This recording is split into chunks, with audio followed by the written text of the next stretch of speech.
옆에 계신 분들에게 인사할까요? 오늘도 큰 은혜 받고 돌아갑시다. 아멘. 네, 영상으로도 다 하고 계시죠? 인사 감사합니다. 네, 구약 성경을 39권이라니 큰 성경. 어떻게 보면 우리가 평생 다 설교를 듣거나 연구 묵상하기 어려운 말씀이죠. 그래서 하나님께서 은혜를 주셔서 제 마음에 감동을 주셔서 원래 준비하던 설교가 아니라 벌써 한 달 전부터 이 구약을 한번 전체적으로 한번 짧고 굵게 한번 보자라는 말씀으로 보고 있어요. 구약을 크게 10시대로 구분했습니다. 그렇죠? 10시대. 시대별로 구분을 했습니다. 중간에 누가 있어요? 다윗이 있습니다. 아직 다윗까지 가려면 한 달 더 가야 돼요. 한 달 더 가야 되는데 다윗이 가기 전에 맨 처음 시대를 원역사 시대라 그랬어요. 두 번째는 족장 시대. 이 원역사 시대와 족장 시대에 해당하는 성경 본문이 창세기입니다. 원역사 시대에는 창세기 1장부터 11장까지 크게 주요 사건으로는 창조가 있고요. 창조와 대비되는 타락과 홍수와 바벨의 이야기들이 있었어요. 창세기 12장부터 하나님께서 4명의 족장이라고 하면 원시 부족 족장을 말하는 게 아니라 하나님 나라, 하나님이 세우는 새로운 언약 백성의 시작에 해당하는 각 가문의 대표를 말합니다. 아브라함과 이삭, 그리고 야곱과 요셉. 우리 지난주까지 이렇게 또 4명의 인물을 2명씩 살펴보았죠? 네.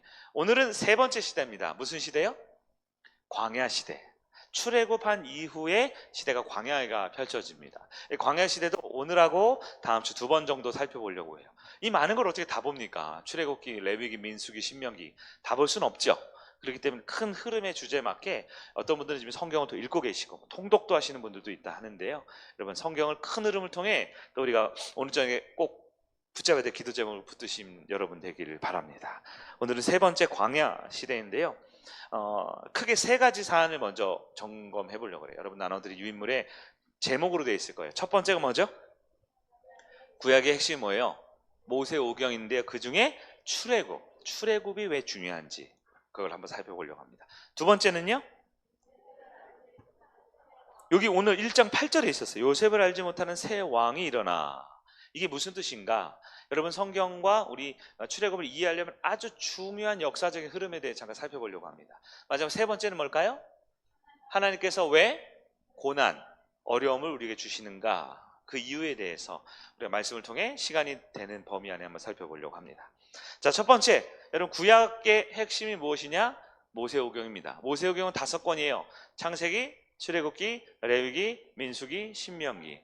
네, 여러분 5권의 성경 중에 가장 중요하면서도 우리 그리스도인의 신앙생활의 본질이 되는 사건이 무엇이냐? 바로 출애굽이라는 겁니다. 출애굽. 자, 지금 이스라엘 백성이 광야에 있어요. 지금 광야까지 왔습니다. 창세기부터 쭉 시작했다가 마지막 요셉 때 야곱의 12아들과 70여 형제들이 고센 땅에 들어갔죠. 창세기 지나면 마지막에 들어갔다가 이제 나오게 되는 거예요. 약 400년 지나면 나오게 됩니다. 나오게 된 배경 아예 출애굽기를 쓰는 거예요. 출애굽기. 그때 이스라엘 백성들이 우리는 왜 출애굽을 하는 거지? 라고 궁금해합니다. 우리는 왜 잘 먹고 잘 사는 저 땅에서 나와서 이렇게 가나안 땅으로 가야 되는 거지? 그럴 때 거기에 대한 하나님의 대답이 뭐예요? 출애굽을 해야 되는 이유. 그것이 바로 가장 중요한 거야, 우리 인생에. 영적으로, 육적으로 출애굽해서 세상으로 나와서 하나님 나라로 가는 것이 우리 성도의 삶이야 라는 것을 알려주는 게 출애굽기예요. 근데 그러면 우리가 왜 출애굽해야 돼요? 어디 있었는데요? 그거부터 알려주는 게 창세기입니다. 하나님이 이 세계 창조를 했지만 인간이 어떻게 했어요? 타락하고, 그래도 안 되니까 홍수 심판하고, 그래도 안 되니까 바벨로 흩으시고, 그래서 하나님께서 아브라함과 이삭에게 불러서 하늘에 별과 같이 많은 자손과 땅을 주겠다. 바다의 모래 같은 많은 자손과 땅을 주겠다라는 두 가지 약속, 축복의 약속을 해주셨다라는 배경이 창세기인 거예요. 어떻게 보면 출애굽기가 그들에게 더 현실적인 얘기고요. 그거에 대한 배경, 역사적 얘기가 창세기입니다. 근데 이스라엘 백성이 출애굽했습니다. 광야로 나왔어요. 왜 나왔을까요? 물론 많은 백성과 땅을 향해 가고 있지만 왜 나왔습니까? 왜 나왔습니까? 예배드리라고 나왔습니다. 예배드리라고. 하나님께 예배. 출애굽기 여러분 20장 보면요, 출애굽기 1장부터 20장까지는 얘기가 흥미진진합니다. 시내산 가고 막 재미있는 얘기 나오는데 출애굽기 20장부터 갑자기 시내산에서 십계명 얘기가 나오더니 그 다음부터 막 장막 얘기 나오고 성막 막 예배법 제사법 엄청나게 막 약간 조금 우리가 성경을 계속 가야 돼 말아야 돼 고민이 되는 위기 상황에 봉착하게 되거든요. 근데 그걸 왜 이렇게 자세히 써놨냐? 그게 다 무슨 뭐 하라는 얘기예요?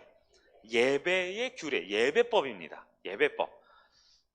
오늘도 우리 이 자리에 와서 우리 권사님하고 집사님 조금 늦게 찬양은 딱 들어오셨어요. 그래서 딱 시간 맞게 오셨는데 어떤 분들은 오늘 저녁에 5시부터 온 분도 있고 4시부터 온 분도 있고요. 앞에 조명을 켜고 청소를 하고 음향을 세팅을 하고 맞죠?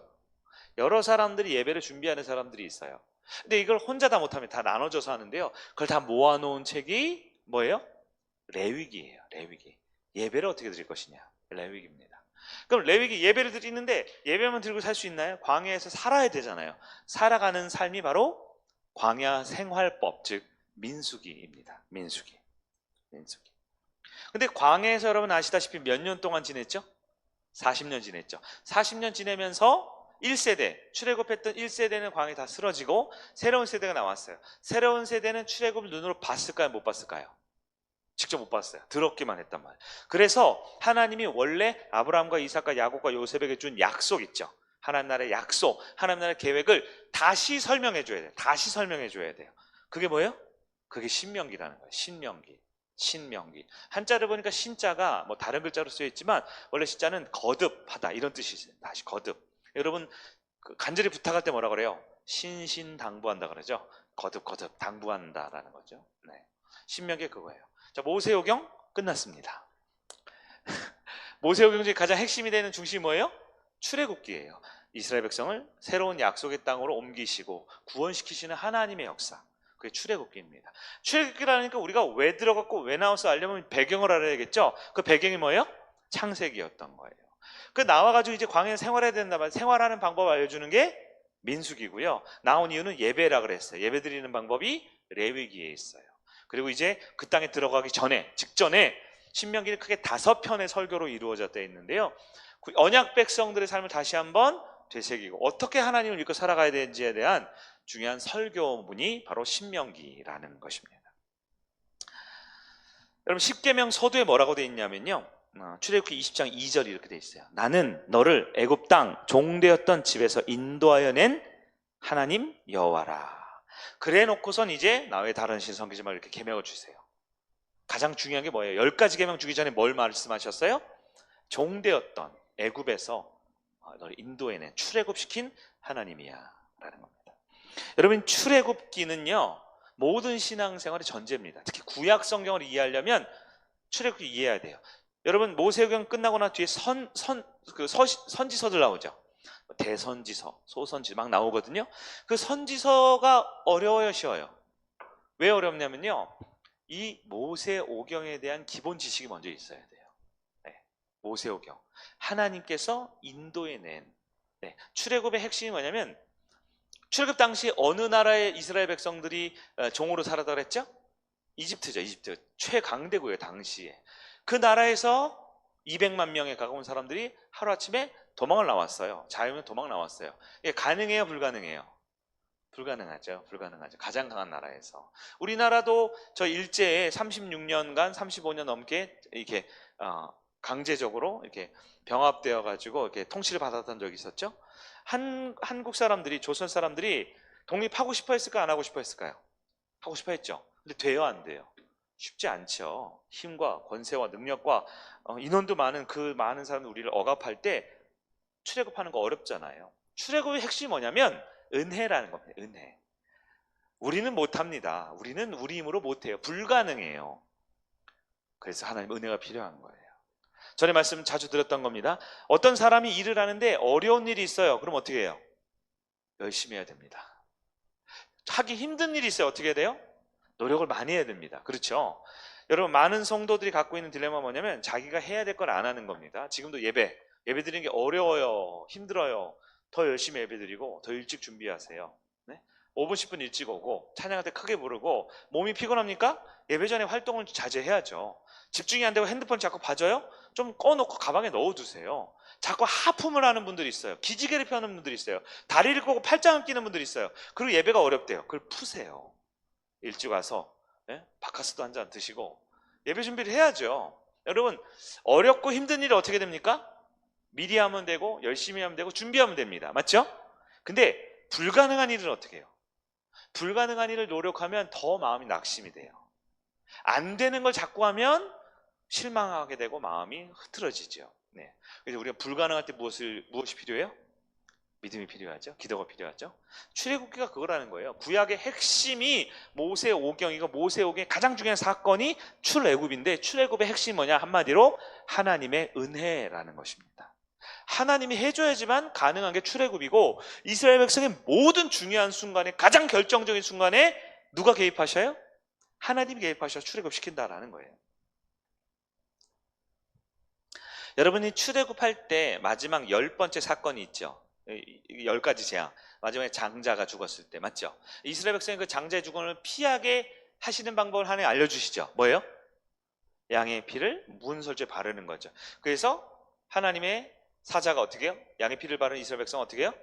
넘어가죠. 이거 패스오버라고 그러죠. 유월절이라는 게 바로 그거죠. 뭐예요? 그 마지막 출애굽시키기 전에 하나님이 강력한 역사가 있을 때 이스라엘 백성은 어떻게 해요? 그 재앙과 고난과 심판으로부터 넘어간다는 게 유월절이잖아요. 이게 어떻게 가능하냐? 이게 또 자신의 공로나 노력이 아니라 은혜로 가능한 겁니다.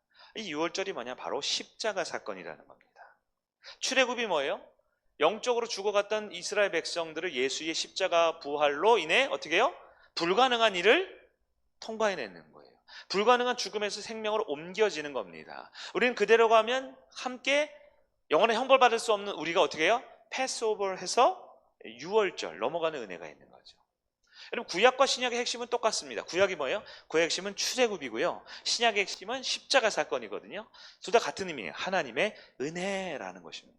하나님의 은혜가 출애굽을 시켰고 하나님의 은혜가 우리를 예수 십자가의 대속으로 말미암아 구원시켰다라는 거예요. 요한복음 1장 29절 우리 그 구약이긴 하지만 요한복음 잠깐 보면 요한이 뭐라 그래요? 예수님 보고 보라 세상 죄를 지고 가는 하나님의 어린 양을 보라. 뭐예요? 그가 유월절 어린 양의 피가 바로 예수 그리스도를 말하는 거죠. 이 모든 구약의 십자가 사건과 신약 전체를 통과하고 있는 가장 중요한 구약의 핵심 사상이 바로 출애굽이라는 것입니다. 여러분, 출애굽, 이 불가능에서부터 가능하게 옮기시는 하나님의 은혜. 여러분, 구약의 개념은 출애굽이고요. 신약의 개념도 출애굽이에요. 십자가 사건. 그럼 오늘날은요. 교회는 뭡니까? 다른 건가요? 우리도 마찬가지입니다. 오늘 우리의 삶도 그래요. 불가능한 현실 가운데 내 힘으로 할 수 없는 삶 가운데 내 마음 하나 내 마음대로 못하고 내 자식 하나 내 뜻대로 못하는 우리 인생의 한계와 어려움 가운데 누가 개입하셔요? 하나님께서 그 고난을 그 환난을 넘어가게 하시고 그 불가능을 가능케 하시는 거예요. 여러분, 교회가 하는 일이 뭡니까? 놀랍게도 교회가 하는 일은 불가능을 가능하게 하시는 하나님의 은혜가 충만한 곳입니다. 이번 주 우리 세가족 초청 주일이죠. 세가족 초청 주일이 뭐예요? 여러분 노력 많이 해보셨죠? 작정도 해보고 초청도 해보고 밥도 사주고 선물도 줘보고 잘 돼요? 안 돼요? 안 되죠. 하나님 이거 안 되네요. 안 되네요. 하나님이 개입하셔야 됩니다. 하나님이 그 영혼을 출애굽 시켜주셔야 돼요. 하나님이 그 영혼을 십자가 대속으로 유월절 시켜주셔야 돼요. 그게 교회가 하는 일입니다. 그래서 원래부터 우리가 하는 일은 말이 안 되는 거예요. 답이 없어요. 우리 선물 살 때도 그렇잖아요. 자꾸 우리 그 선물팀이 10개, 20개 산다는데 제가 언제까지 기다리라? 금요일 저녁까지 기다리라 그러잖아요. 우리는 알 수 없어요. 10분이 올지 5분이 올지 안 올지 모릅니다. 또 우리가 지금 7번 작정했지만 또 하나님의 계획 가운데 어떤 일이 있을지 몰라요. 그리고 항상 우리 경험하잖아요. 준비 안 됐는데 또 새로운 분이 또 오시기도 하죠. 여러분, 우리는 불가능을 가능으로 만드시는 하나님을 믿는 사람들입니다. 자꾸 불가능한 걸 내가 하려고 그러면 안 되고요. 저 사람 왜 불가능한 걸 못했어라고 책망하면 안 되고요. 그 하나님의 은혜를 기대하면서 구약의 출애굽, 신약의 십자가, 그리고 바로 오늘 우리도 영적인 출애굽과 예수 그리스도의 십자가의 놀라운 은혜를 기대하고 사모하는 여러분들에게 간절히 바랍니다. 자, 두 번째 주제가 뭐였어요? 거기 세와. 제가 이거 정리하려고 여러 자료들을 좀 보면서 한번 정리를 해봤어요.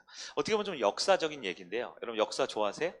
네, 성경과 고고학 역사 이야기를 잠깐 드릴 텐데 아마 제가 보기엔 아마 오늘 처음이자 마지막으로 할 것 같아요. 어떻게 보면 역사 싫어하는 분은 좀 지루한 얘기일 수 있는데요. 과연 그 요셉을 알지 못하는 새 왕이 무슨 이야기인지, 때로는 성경과 또 고고학 역사 자료보다 더 기저에 있는 하나님의 크신 계획에 대해서 잠시 설명을 듣고 여러분 우리에게 적용할 부분들, 그게 중요하니까요. 적용을 해보도록 하겠습니다. 자, 1장 8절이죠. 요셉을 알지 못하는 새 왕이 일어나 애굽을 다스리니, 이렇게 돼 있어요. 여러분 요셉을 알았어요? 몰랐어요? 이 사람이? 몰랐죠. 근데 여러분 생각해 보십시오. 요셉을 알지 못한대요. 이 말이 무슨 뜻일까요? 성경에는 알다라는 의미가 여러 가지 쓰여져요. 알다. 맨 처음에 단순하게 어떤 정보를 아는 것도 있고요. 네. 성경에 보면 마리아가 남자를 알지 못하는데 잉태했다 돼 있죠. 알다라는 건 남녀가 결혼해서 하나가 된다라는 뜻도 있습니다. 근데 여기서 말하는 알다라는 의미는요, 새로 이제 선발되거나 새로 이제 등극한 파라오가, 새로운 이집트의 왕 파라오가 요셉에 대한 역사적 지식이 없었다, 그런 뜻은 아닐 거예요. 네? 요셉에 대한 기억이 없다, 그것도 아닐 거예요. 네. 네. 이집트가 그래도 한 나라, 큰 나라고 제국에 가까운 나라인데 그거에 대한 정보와 역사적인 기록이 없을 리가 없잖아요. 그럼 이게 뭐냐? 요셉을 알지 못했다라는 말은 요셉을 싫어했다라는 뜻입니다. 요셉을 알지 못하는 새 왕이라는 건 요셉을 싫어하고 요셉의 이야기를 거부했다라는 겁니다. 자, 한번 배경을 한번 보도록 할게요. 여러분 이집트잖아요. 지금 배경이 애굽이죠. 여러분 애굽 잘 아세요? 모르세요? 제가 전에 한 애굽에 관련된 특강을 한 20강짜리 하나 들은 적이 있거든요. 생각보다 이집트 하면 뭐가 떠오르세요? 스핑크스 피라미드 나오죠. 여러분 이집트 역사 굉장히 길거든요. 굉장히 긴 역사 중에 여러분은 이집트 역사에 굉장히 고고학적 과거에 있었던 몇 가지 사건만 알고 있어요. 사실 이집트 하면 또 뭐 떠오르세요? 뭐 나일강 뭐 이런 건 떠오르고, 현대 이집트에는 잘 모르시죠? 제가 2007년도에 이집트에 카이로에 방문한 적이 있는데요. 우리가 생각하는 거랑 이집트는 상당히 이질감이 좀 있는 나라입니다. 자, 이집트를 이해하려면 그 나라가 큰 제국에 가까웠기 때문에 비슷한 제국인 중국을 보면 좀 이해하기가 쉬울 것 같아요. 중국을 설명드릴게요. 여러분 중국은 한 큰 제국이라고 할 수 있죠. 우리 중국 관련된 분들도 이 자리에 많이 계신데 제가 번데기 앞에서 공자 앞에서 주름을 잡으면 안 되겠지만, 여러분 중국 하면 가장 중요한 생각 중에 하나가 중화사상이라는 겁니다. 아시죠? 중화사상. 네, 그 짜장면 먹고 이런 거 말고요. 중화사상 뭐예요? 세상의 중심이 중국이라는 겁니다. 그래서 중화사상 중에 뭐가 있냐면 다 자기 거라 그러는 게 있어요. 김치도 자기 거라 그러고, 맞죠? 한복도 자기 거라 그러고, 맞죠? 웬만한 건 다 자기 거예요. 좋은 거는, 뭐 좀 괜찮은 건 다 자기 거. 그리고 조금 이상하거나 그런 건 전부 다 외적이고 오랑캐고 나쁘다고 말해요. 중국 기준으로 보면요, 중국 서쪽을 서융이라 그래요. 오랑캐라는 뜻입니다. 서쪽에 있는 사람은 오랑캐라는 거예요. 남쪽에는 남만이라 그래요. 베트남이나 이런 나라도 있죠. 동아시아에 있는 동남아시아, 오랑캐라는 얘기입니다. 북쪽에는 북적이라고 그러고요. 동쪽에는 동이라고 해요. 이 뭐냐면 중국 본토 중심 빼고는 전부 다 동서남북이 다 뭐예요? 오랑캐라는 거예요. 이 말은 우리만 옳고 우리만 우수하고 우리만 맞다라는 겁니다. 중국 그 무협지 같은 거 보면 알죠? 막 구름 타고 다니는 건 기본이고 막 창 하나로 막 1000명씩 막 죽이기도 하죠. 예, 그게 뭐냐면 세상에 가장 중심되는 국가라는 생각이 있어요. 왜 얘기를 하냐면 이집트가 딱 그렇습니다. 이집트 역사. 이집트 역사를 딱 보면요, 이집트 역사를 연구한 사람들의 특징, 이집트는 전쟁에서 진 적이 단 한 번도 없는 국가입니다. 왜냐? 전 건 기록하지 않기 때문에 그래요. 졌다라는 건 다 빼버립니다. 기록에서. 이집트가 그런 나라예요. 그래서 막 이집트가 싸웠는데 저걸 3만 명을 죽였다 그러면 막 30만 명이 쓰러졌다 막 이렇게 표현해요. 그런 얘기 막 있어요. 약간 이걸 제가 얘기를 하니까 저희 아들이 역사 왜곡 딱 그러더라고요. 일본 애들이 하는 거 있잖아요. 그래서 잘한 거는 부풀리고 잘못한 건 빼는 게 아니라 아예 그냥 삭제를 해버려요. 이 개념을 여러분 먼저 이해를 하셔야 돼요. 중국도 그렇고. 그래서 큰 나라 보면 조금 뻔뻔한 거 있죠. 지금 막 미국이 그런 거 하는 거 있잖아요. 막 뻔뻔하게 하는 거, 그것처럼. 네.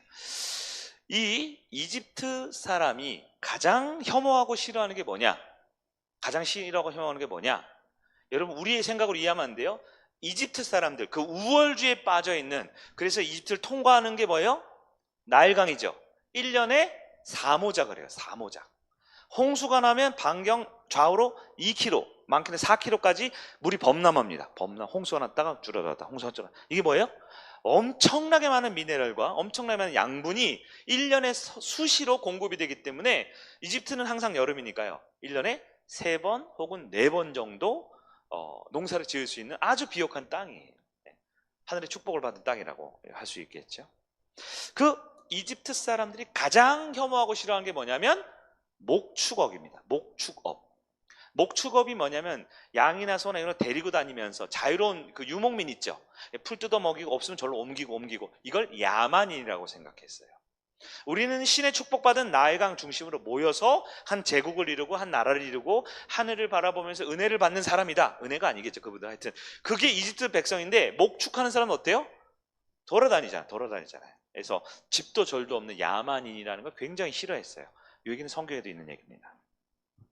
그래서 이 목축업을 하는 야만인을 이집트 말로 뭐라고 하면 입부루라 그래요. 입부루 한번 따라해 보세요.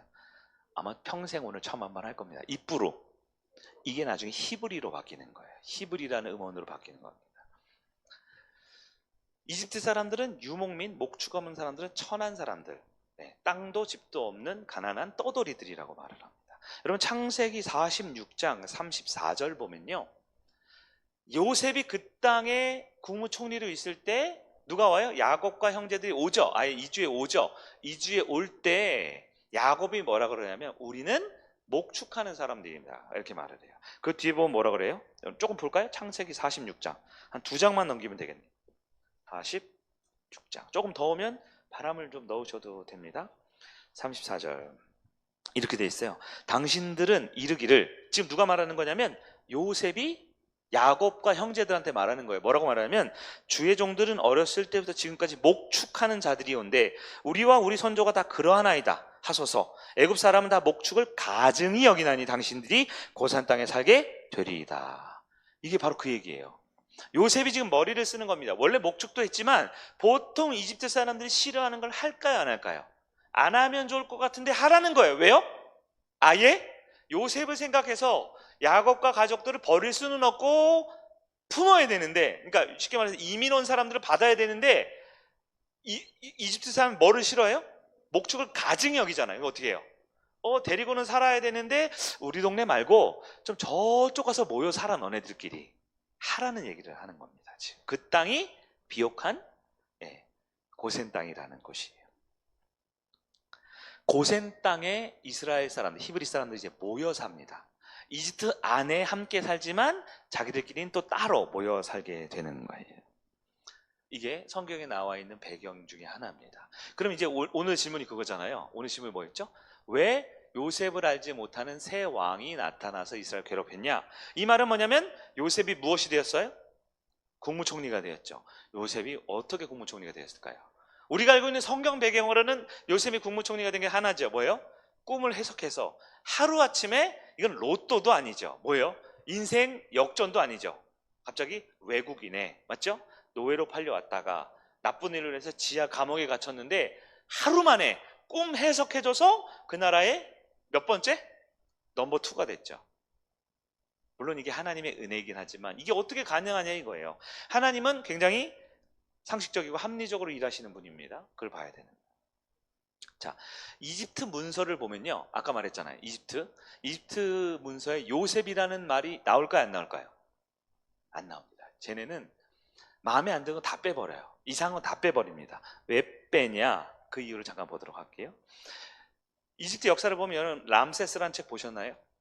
제 중학교 때 고등학교 때 봐 6권짜리 있잖아요. 하얀색 책이 두꺼운 거 있죠.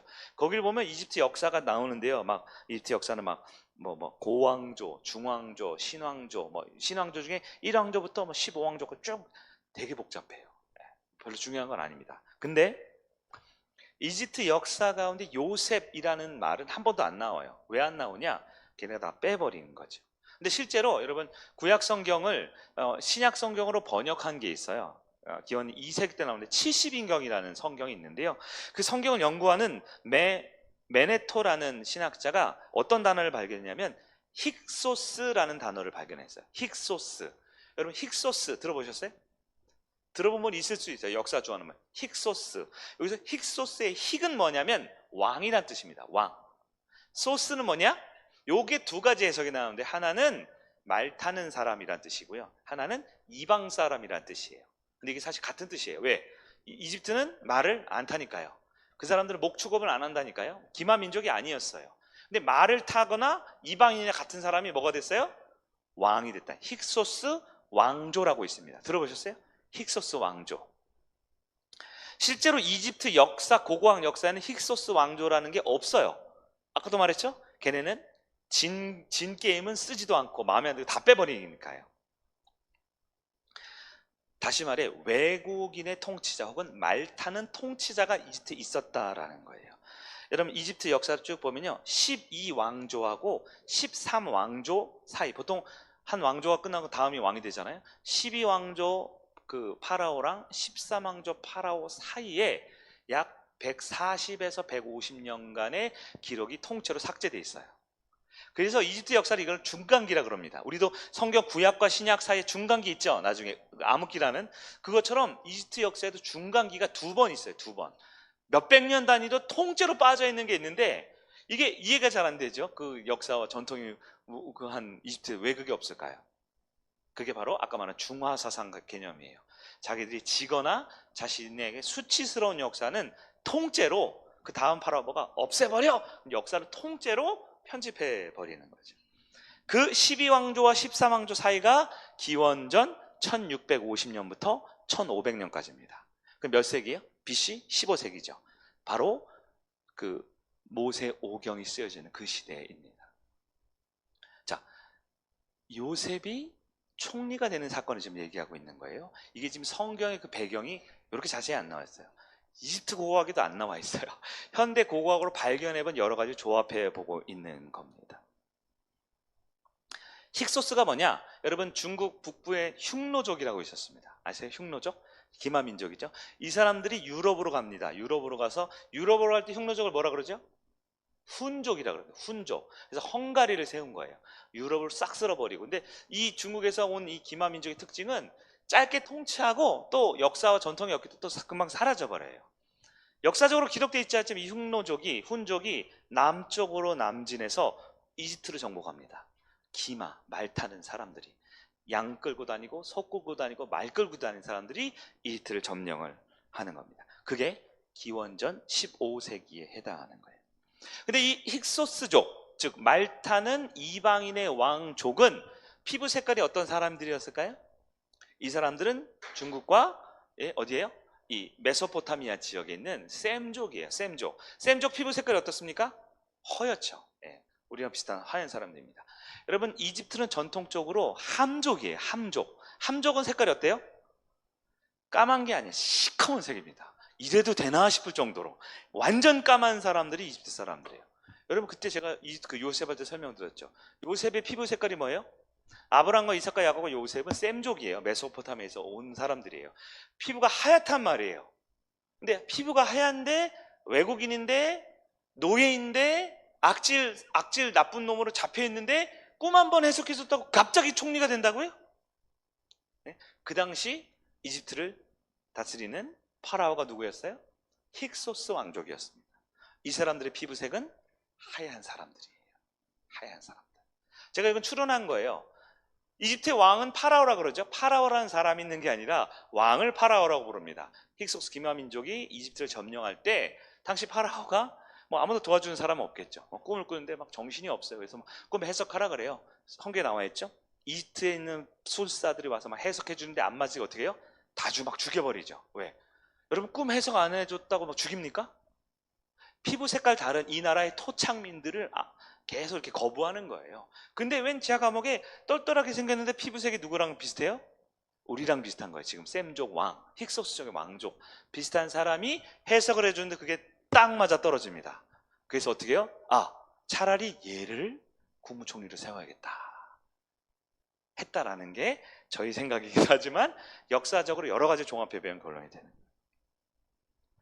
인종이 다른 북방 민족이 와서 이집트를 약 150년 전으로 다스렸습니다. 창세기 41장 43절에 보면요, 이런 말씀이 있어요. 앞에 한참 앞인데요.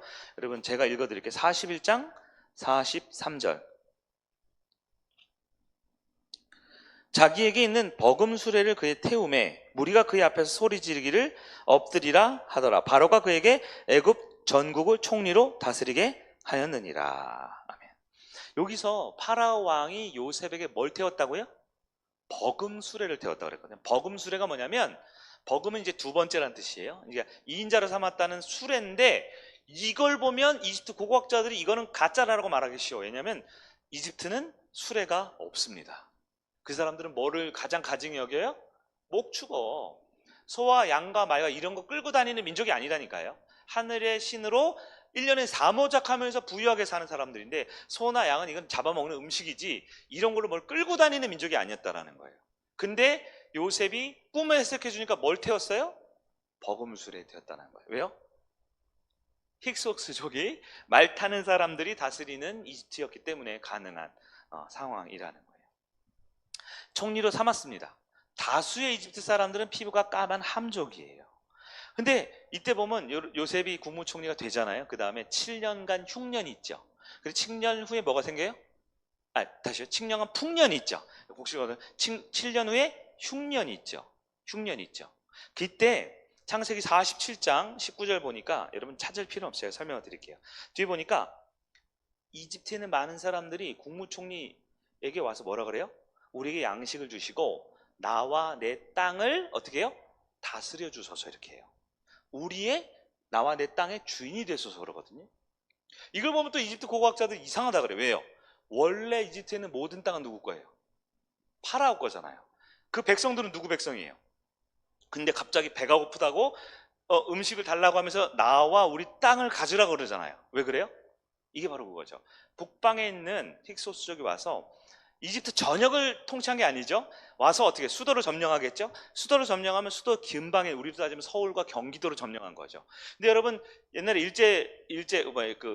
임진왜란 때도 이게 쳐들어오잖아요. 외란이 쳐들어오면 한양을 점령하고 막 개성 올라가죠. 그때 전라도 쪽에는 아직 왜군들이 안 왔을 때 있죠.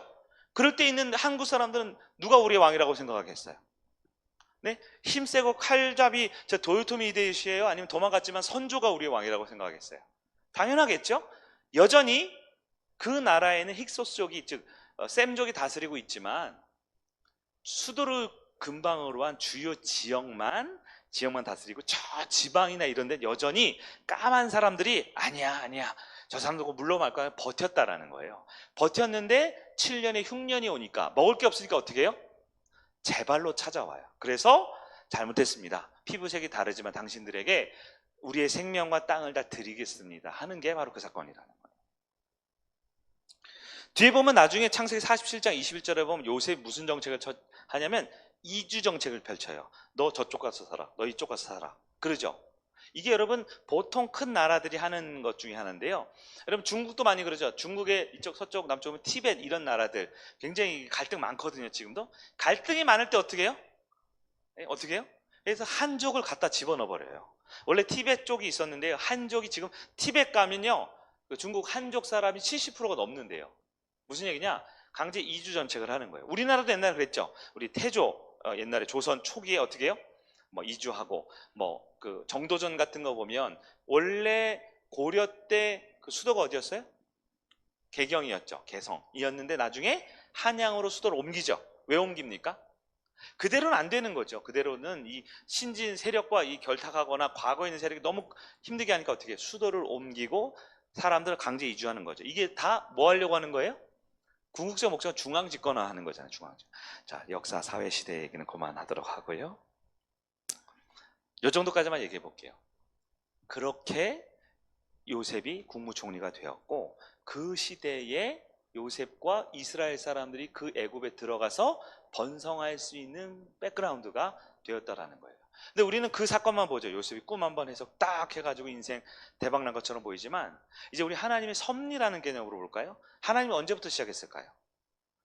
저쪽 북쪽에 있는 흉노족부터 출발하는 거예요. 가서 여기 치고 여기 치고 여기 치고 이집트까지 가서 다스려서 요셉이 어떻게 해요? 그 나라에 먼저 애굽에 들어가서 국무총리가 될 때까지 이 모든 걸 준비를 딱 시켜놓고 있는 하나님의 섭리가 있는 겁니다. 하나님께서 아브라함과 이삭과 야곱과 요셉에게 약속을 하셨죠. 복을 주기로. 크게 두 가지라고 했어요. 뭐라고 그랬죠? 첫째는 자손과 두 번째가 땅이에요. 여러분, 이 큰 그림을 그려야 합니다. 우리 지난주에까지 봤던 4명의 족장들 볼 때 하나님의 약속은 바뀌지가 않아요. 하나님의 약속은 먼저 하늘의 별과 같이 바다의 모래와 같이 많은 자손의 번성을 약속하셨어요. 아브라함 해봤자 100살에 겨우 한 명 낳고요. 이삭 해도 40살 때 결혼했어요. 그리고 60살 때 한 명 이제 둘 낳았다니까요. 야곱과 에서. 야곱도 고생하고 험악한 세월을 보냈지만 12명 낳았어요. 12명. 그 중에 한 명은 어렸을 때 잃어버리고.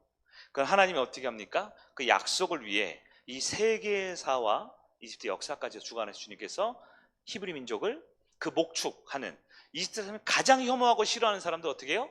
그날에 가장 노른자 땅으로 이주시켜서 400년 동안 어떻게 해요?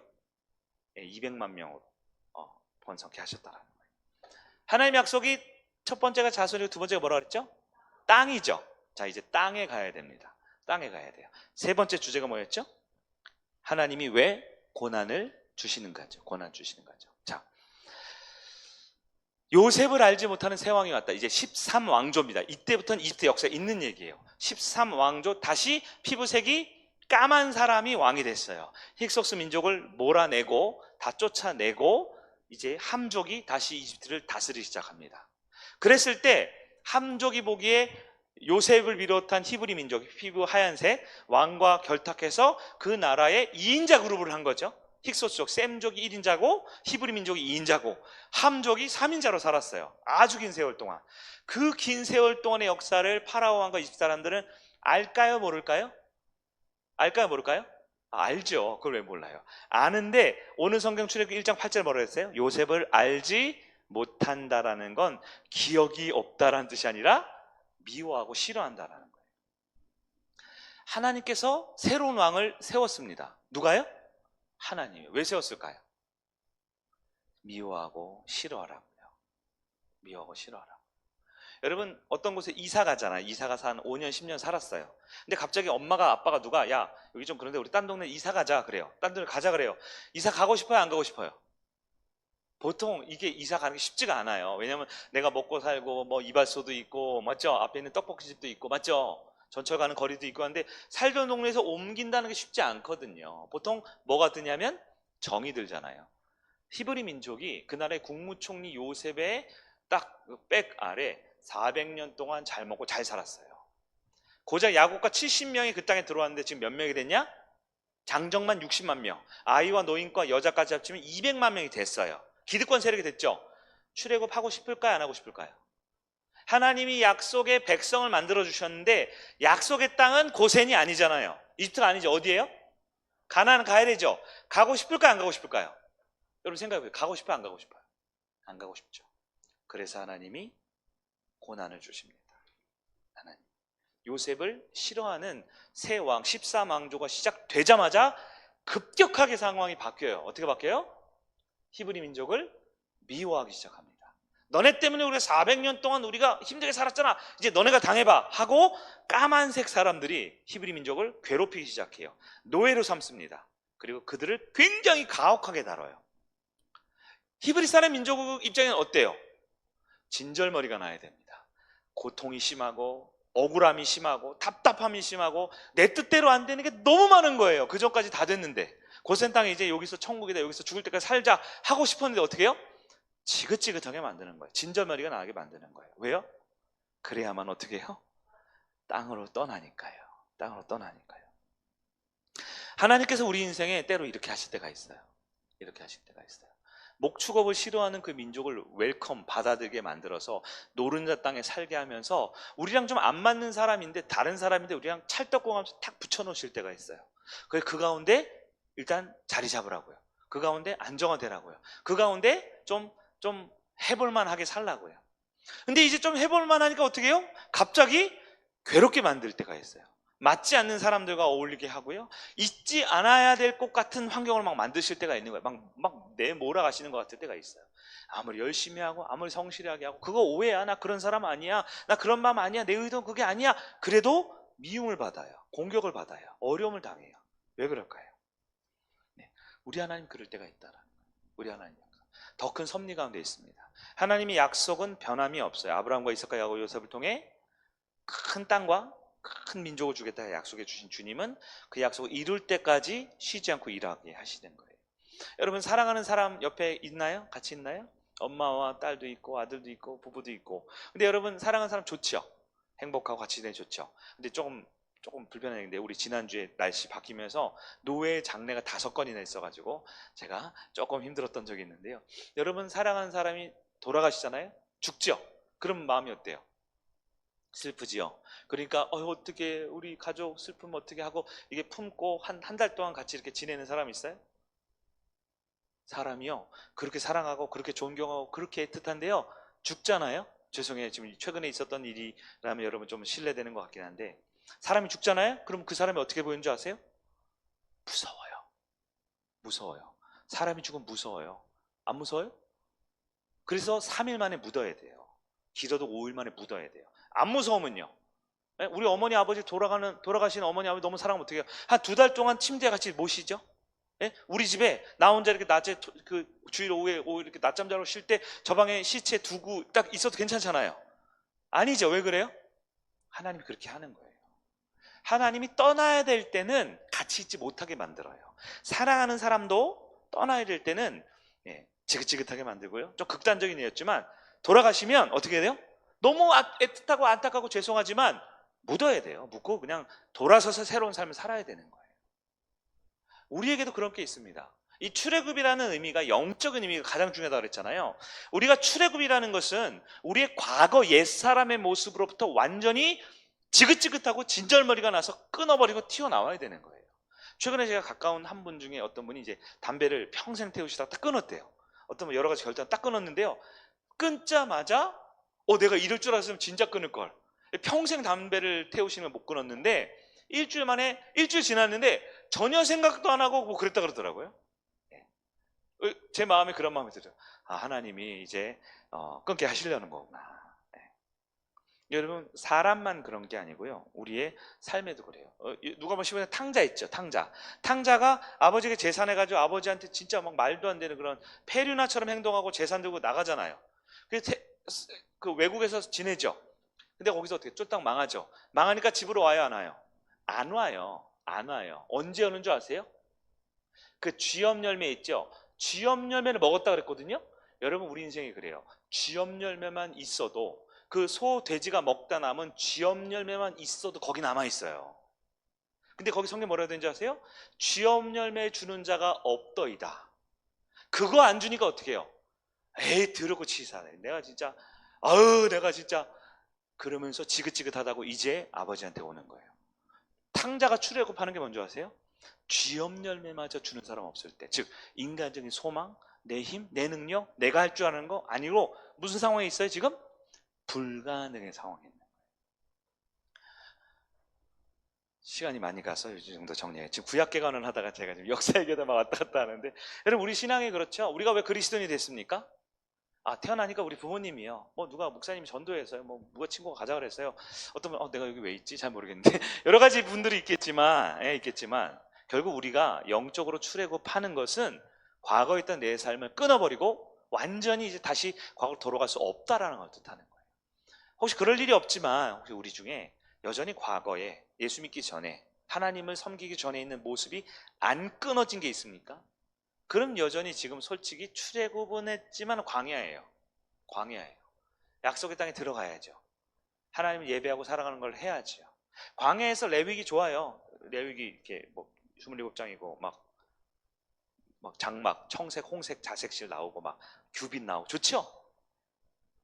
가나안 땅에 들어가면 성막이나 장막을 짓는 게 아니라 예배당에서 예배하는 겁니다. 가나안 땅에 들어가야 돼요. 민수기 좋죠. 광야 생활하는 뱀을 피하는 방법, 한밤에 얼어 죽지 않는 방법 이런 거 좋잖아요. 민수기 맞죠? 신명기 인생 들어가려면 5번의 설교 다시 들어야 돼요. 좋죠. 물론 출애굽한 백성이 필요하지만 우리 인생은 광야에서 방황하는 게 아니에요. 우리 약속의 땅으로 들어가야 됩니다. 여러분 완전한 출애굽을 하셔야 돼요. 적용을 해보면 우리에게 지금 전도 대상자들 있죠. 초청하는 분들. 여러분 여러 가지 방법 써보지 않았습니까? 결국 그 영혼이 초청을 받아서 전도가 되어서 회심할 때까지 중요한 건 영적인 출애굽입니다. 그들의 삶에 과거가 아닌 나는 다른 삶을 살아야겠구나, 다른 삶이 필요하구나라는 걸 아는 순간 진짜 전도 회심이 이루어져요. 물론 이것을 위해서 여러분 막 밥도 사주고 막 집에서 이렇게 애교도 부리고 뭐 여러 가지 선물도 주고 하셨겠죠. 그런데 여러분 우리는 기도할 때 하나님 내 선물이 꼭 먹히게 해주세요. 이번 주에 뭐 날씨가 좀 꼭 오게 해주세요. 이런 것도 필요해요. 그러나 여러분 진정한 출애굽이 있어야 합니다. 구약의 출애굽과 신약의 십자가 사건과 오늘 우리에게 주어진 건 똑같아요. 불가능합니다. 우리 힘으로는 그 사람을 출애굽시킬 수 없어요. 그러나 하나님은 하실 수 있습니다. 그래서 우리가 이번 주에 기도하기로 했죠. 오늘 기도하러 많은 분들 오신 것 같아요. 초청했으면 기도해야죠. 초청했는데 확실히 올 것 같아요. 그럼 기도해야죠. 초청했는데 안 올 것 같아요. 어떻게 해요? 기도해야죠. 목사님 난 초청도 안 했는데요. 그러면 기도라도 해야죠. 우리는 불가능한 상황 앞에 늘 놓여 있어요. 그러나 우리에게 출애굽시키고 우리에게 새로운 인생으로 끌고 가는 건 하나님의 은혜밖에 없습니다. 말씀 한번 정리해 보도록 하겠습니다. 선택받은 하나님의 백성으로 살아갈 때 우리 광야 시대 오늘 나누고 있어요. 첫 번째 교훈이 뭐였냐? 구약의 창조도 있고 타락도 있고 여러 가지 족장 이야기들 많은 스토리들이 있지만 가장 좋아하는 우리 인생에 필요한 핵심 사건은 출애굽이라는 겁니다. 구약의 출애굽, 불가능한 것을 기적으로 바꾸시는 하나님의 은혜입니다. 신약의 십자가 사건, 불가능한 우리의 현실을 가능하게 바꾸는 하나님의 은혜입니다. 오늘 우리 교회도 우리 성도의 삶도 똑같아요. 우리가 살아가는 방법은 불가능한 내 삶의 현실 가운데 하나님의 은혜가 필요하다라는 것입니다. 두 번째, 요셉을 미워하는 새 왕이 나서 이스라엘 사람들 괴롭히기 시작했어요. 이게 왜 가능할까요? 요셉을 아주 어렵고 힘든 상황에 감옥 가운데 있는 그를 들어서 야곱 가족을 200만 명으로 번성하게 하는 하나님 놀라운 계획이 숨겨져 있어요. 또한 그들을 고난을 통해서 그곳에 내가 정말 더럽고 치사해서 여기 더 이상 애굽은 진짜 얼굴도 쳐다보기도 싫어, 난 뒤도 안 돌아볼 거야 하고 나오게 만드시기 위해 하나님은 때로 우리에게 원치 않는 상황과 원치 않는 어려움을 주실 때도 있다는 거예요. 그러나 기억해야 될 게 무엇입니까? 하나님의 약속은 신실합니다. 하나님이 우리에게 주고자 하는 축복과 은혜를 사모하고 기대하고 간절히 구하면 우리 하나님은 그 은혜와 축복을 이루어주기를 기뻐하시는 주님이십니다. 우리가 구약이라는 배경을 잠깐 살펴봤지만 오늘 우리 기도 제목을 정리해봤으면 좋겠어요. 여러분에게 삶에 고난과 어려움이 있습니까? 하나님을 바라봅시다. 여러분의 삶에 내가 이해할 수 없는 환경과 상황과도 자꾸 끌려가는 것 같습니까? 주님을 전적으로 의지해야 합니다. 기뻐하십시오. 불가능한 상황을 바로 하나님이 은혜를 주실 때입니다. 이 모든 것을 끌고 가시는 하나님의 계획과 은혜를 사모하면서 주님을 찬양하고 기도하고 응답받는 여러분 되기를 바랍니다.